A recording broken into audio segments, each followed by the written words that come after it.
Ce furent là ses derniers mots. Tu vas à Paris, c'est un passage obligé. Tu verras. C'est une merveille. Un chef-d'œuvre. Mais je ne suis pas venu. Et puis, je suis tombé sur quelques lignes, au hasard d'archives, et j'ai fini par venir. Je suis là, parmi vous, comme vous, inconnu dans la foule. Notre-Dame, en elle, tout est réconcilié, et sa victoire scellera l'ultime combat. Ce mystère de pierre est un asile de paix depuis 8 siècles. Je suis venu à sa rencontre dans l'obscurité de ma vie, poussé par le récit de cette infirmière et de ce soldat blessé, perdu sur le front, au cœur des ténèbres de la Grande Guerre.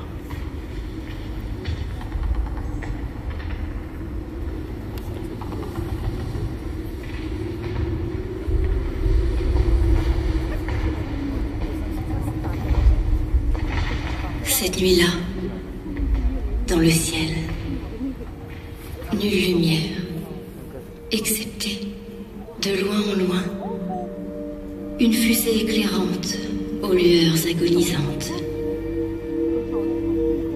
À mes côtés, gisant, un jeune homme d'à peine 18 ans. Malgré le froid, j'épongeais son front, perlé d'une sueur de douleur. Je n'oublierai jamais ces mots qui changèrent ma nuit, illuminèrent ma vie. Je sais qu'en ces jours, ces portes sont closes, ces beautés protégées de la folie des hommes. Mais j'aurais tellement aimé la voir, Notre-Dame, Notre-Dame de Paris.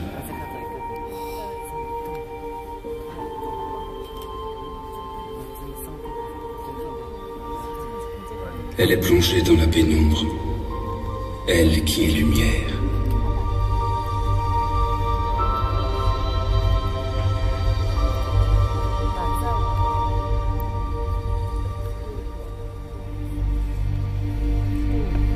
Sa peau est dorée, blonde comme les blés.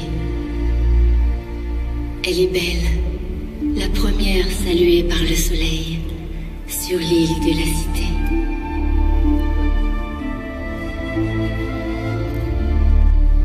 Elle a fleuri la tige de Jessé. En son sein, un fruit béni efface un autre fruit, occasion de la chute originelle. En son sein, un fruit qui restaure ce qui a été brisé.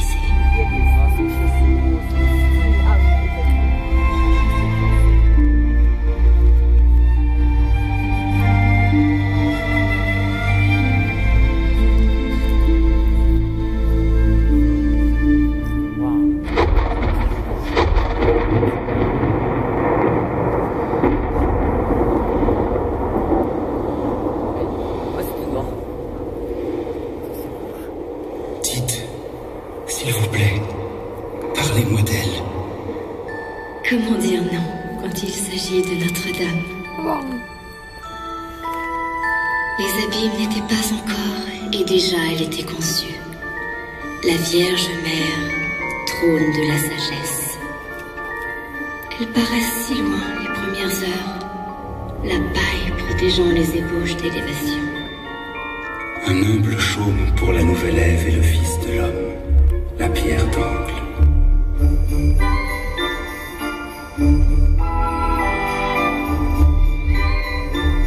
« 800 ans et toujours des travaux.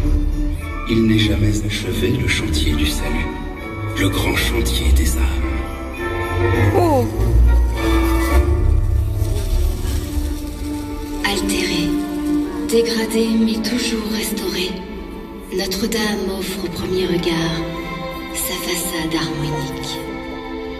Si Sa verticalité interpelle l'âme.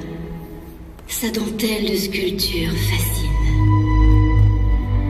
Elle raconte l'accomplissement d'une longue lignée royale. Le salut dans l'histoire des hommes, par la grâce d'une seule. Regina Coeli, Notre-Dame. Sa gloire est célébrée par un cœur immense, soufflant à pleine puissance par ses bouches de métal, son hymne vers les cieux.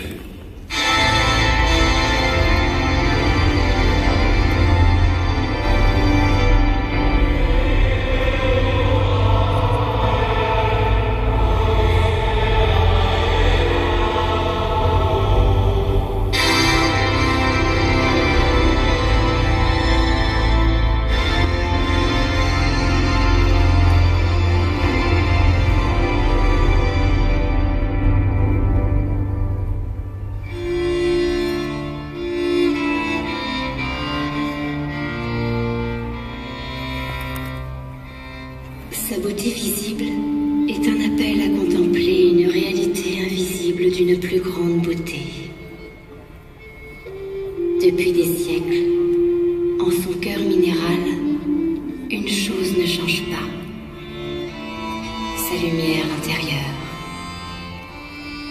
Une fragile lueur, veilleuse d'une mystérieuse présence.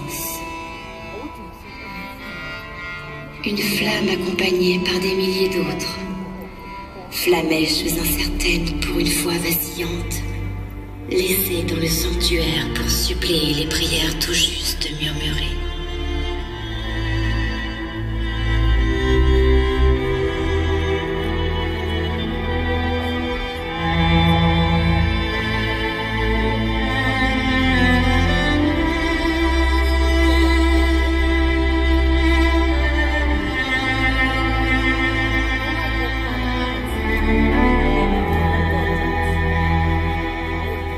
Flamèches allumées depuis des siècles par des mains venues du monde entier. Des mains de passage, éprises de beauté, des mains incrédules, des mains souffrantes, des mains abîmées mais brillantes, des mains mendiantes ou reconnaissantes. Je voudrais moi aussi déposer une bougie. Comme le premier hommage, celui des plus pauvres, des humbles bergers, dans la première cathédrale d'humilité. Nous irons ensemble et nous prierons pour la paix, à l'appel des cloches de la tour nord.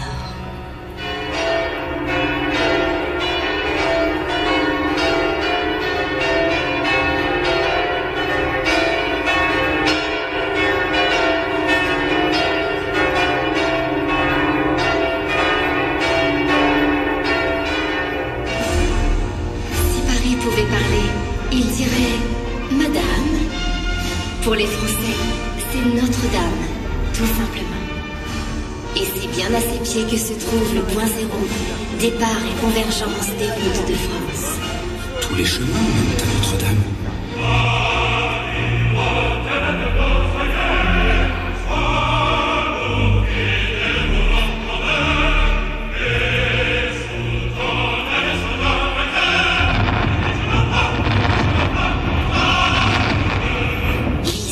Abeilles, aigles ou cocardes, tous les régimes ont tenu à utiliser le vénérable édifice pour leur terrestre solennité.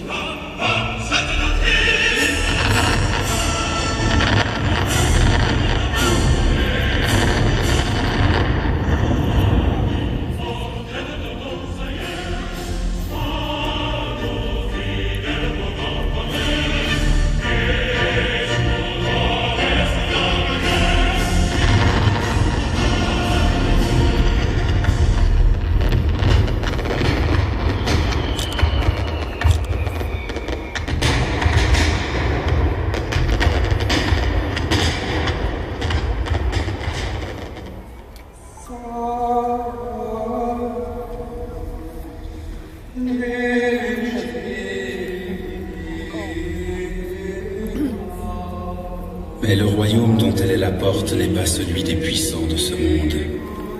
le pouvoir du siècle s'arrête aux portes du sanctuaire. À l'intérieur, asile des condamnés, refuge des pécheurs, c'est le domaine de la Dame de Cœur. Même les rois y sont à genoux. L'astre du jour révèle les pétales de 3 fleurs de verre, narrant une millénaire attente, une incarnation bienheureuse et un achèvement, une parousie lumineuse.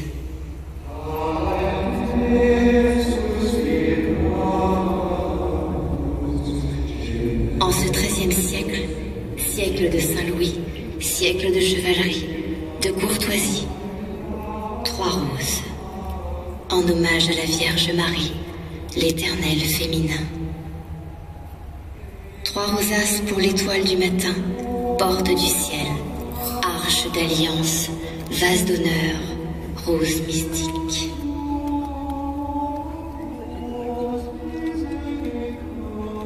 Salut, Reine de miséricorde.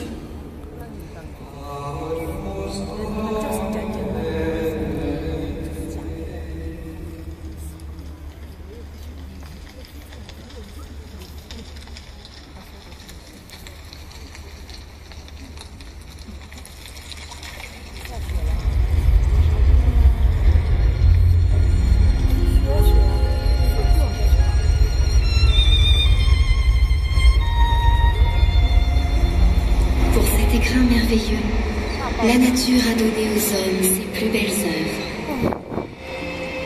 À la scène, le soin de sculpter le piédestal patiemment, donnant l'île de la cité et la voie d'eau nécessaire au transport des matériaux.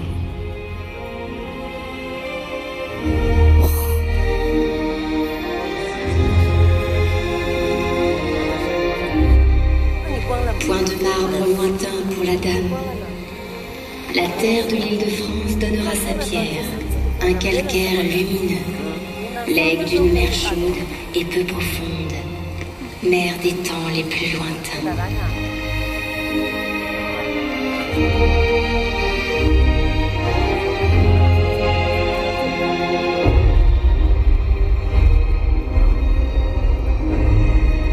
La coiffe, c'est une forêt, tirée des bois nobles et lumineux. Les chênes les plus solides, les plus vieux, donneront leur force ligneuse aux admirables charpentes. Les plus beaux seront, bien plus tard, utilisés pour le cœur et ses stalles.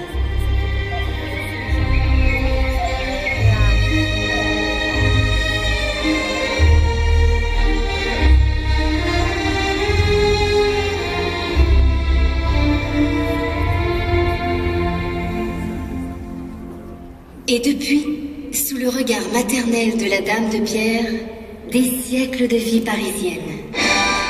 Banquets, fêtes et libations. Romans, quêtes et inspiration. Célébrations, joie intérieure et oraison. Joyeux ce peuple, et enthousiaste cette construction. Colorée, cette façade.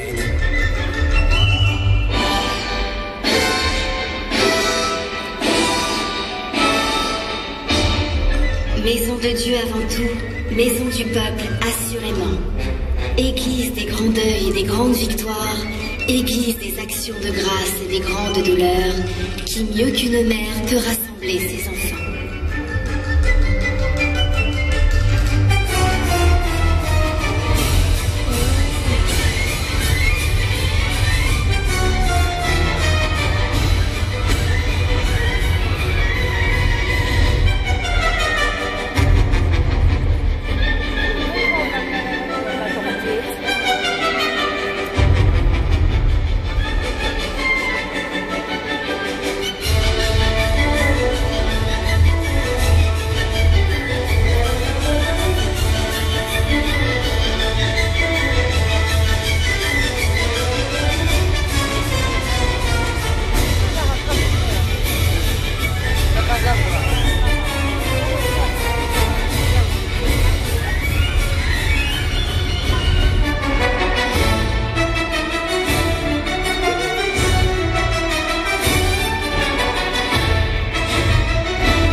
Les générations passent, elle demeure.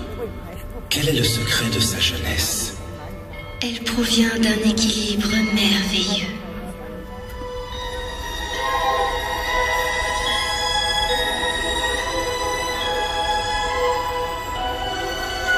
Poussée, contre-poussée, elle guide et maîtrise les forces de la matière.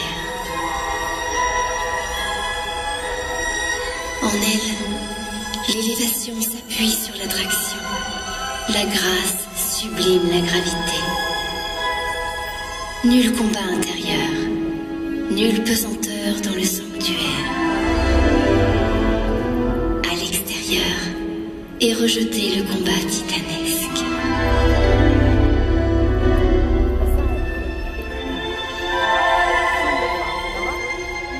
Les architectes, serviteurs d'une théologie de la lumière, ont édifié une nouvelle cité sainte.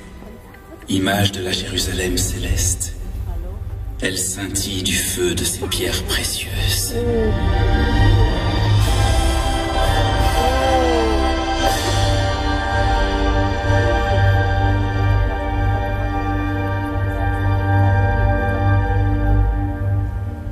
Le sens de cette allégorie est inscrit dans la pierre.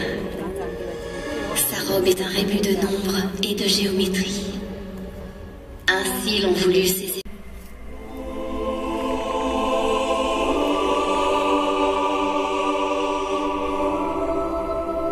Femme, voici ton fils. Fils, voici ta mère.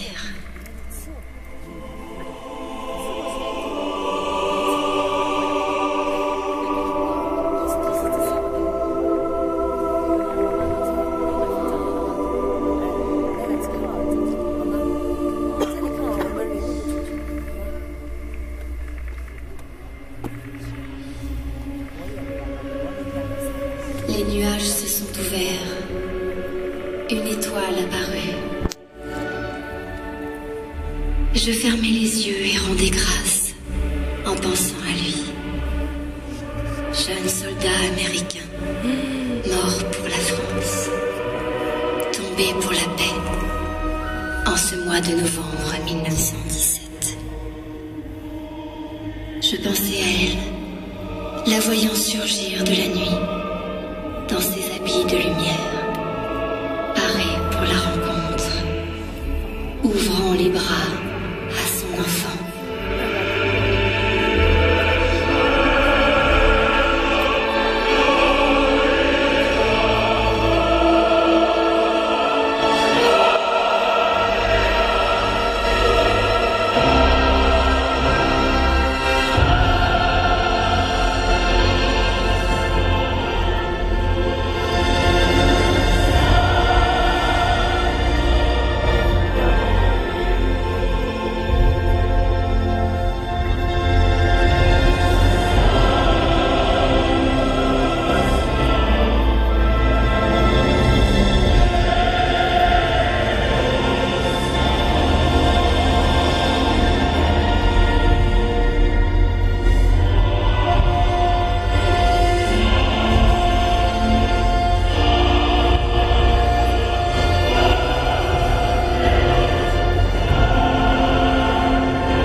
qu'avec le cœur.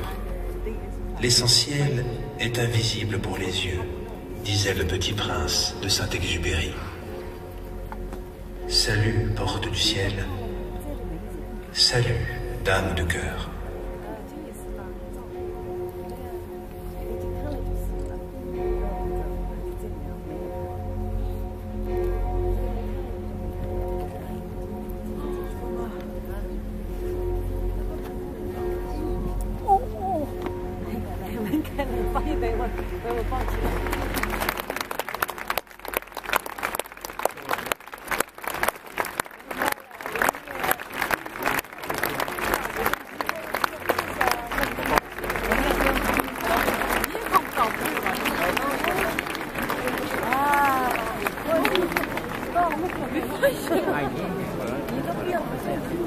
대박입니다.